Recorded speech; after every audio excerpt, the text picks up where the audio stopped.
আসসালামু আলাইকুম viewers, welcome to my channel cooking studio by ফারা।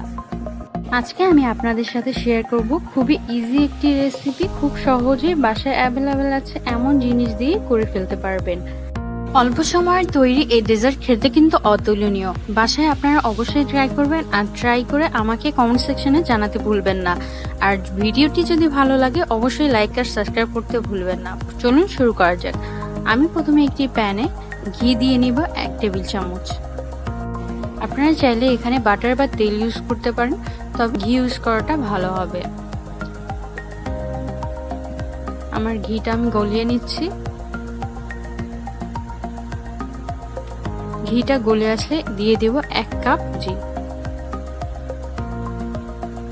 এবার আমি সুজিটা ভালোভাবে ভেজে নেব।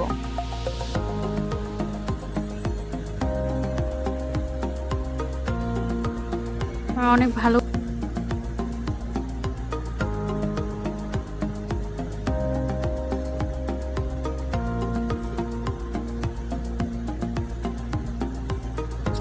ভালোভাবে একদম নাড়তে থাকতে হবে যেন পুড়ে না যায়।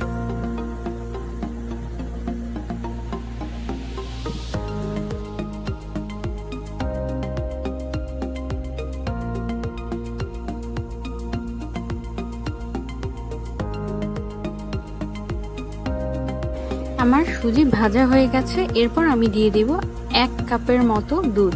আমি দুধটা আস্তে আস্তে দিব, আমি একবারে দিব না, অল্প অল্প করে দিব আর মেশাবো। আমি একটু দিয়ে নিলাম এবং মিশিয়ে নিচ্ছি। এবার আমি আরেকটু দিয়ে দিচ্ছি।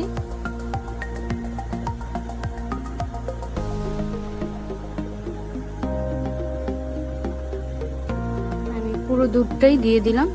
এবার ভালো করে মিশাবো যতক্ষণ না আমার দুধটা একদম সোক করে ফেলবে।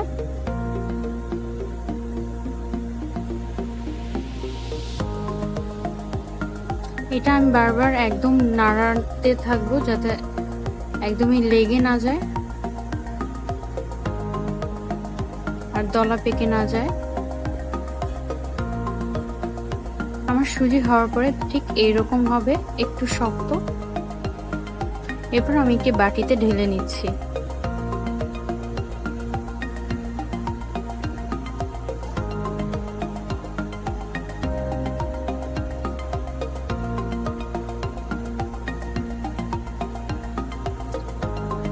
যতক্ষণ সুজিটা ঠান্ডা হচ্ছে আমি 1 কাপ পরিমাণের চিনি দিয়ে নিচ্ছি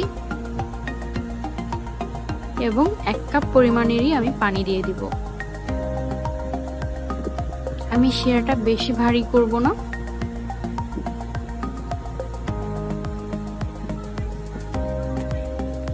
ভালোভাবে নেড়েচেড়ে নিচ্ছি।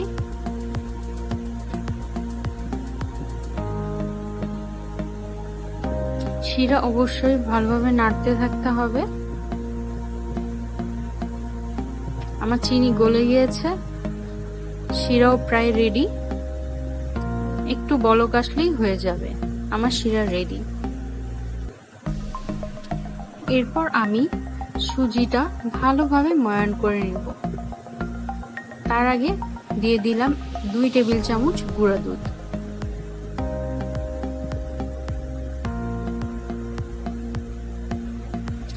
আমি ভালোভাবে মেখে নিচ্ছি। ঠিক 5 মিনিট মাখতে হবে। 5 থেকে 6 মিনিট ভালোভাবে মেখে নিতে হবে।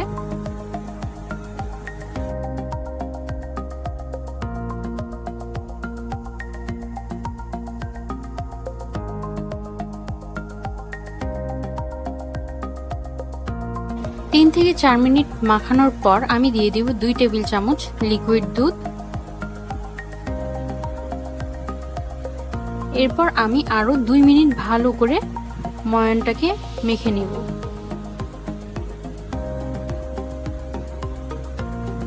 অবশ্যই অনেক ভালোভাবে মেখে নিতে হবে।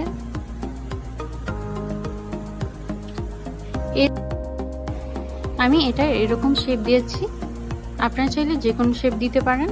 এরপর আমি তেঁতুল ভেজে নিচ্ছি।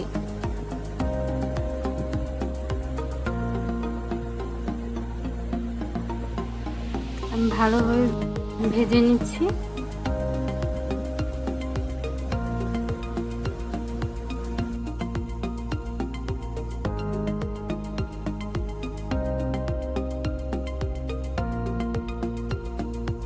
আমি আর একটু ডার্ক কালার করব, আপনারা চাইলে এমন অবস্থাতেও তুলে নিতে পারবেন। এরপর আমি একদম ডিরেক্ট শিরাতে দিয়ে দিব।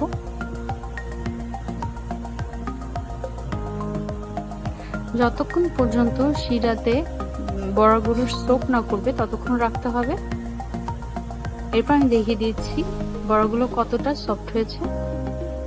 উপরটা ক্রাঞ্চি আর ভিতরটা একদম নরম তুলতুলে।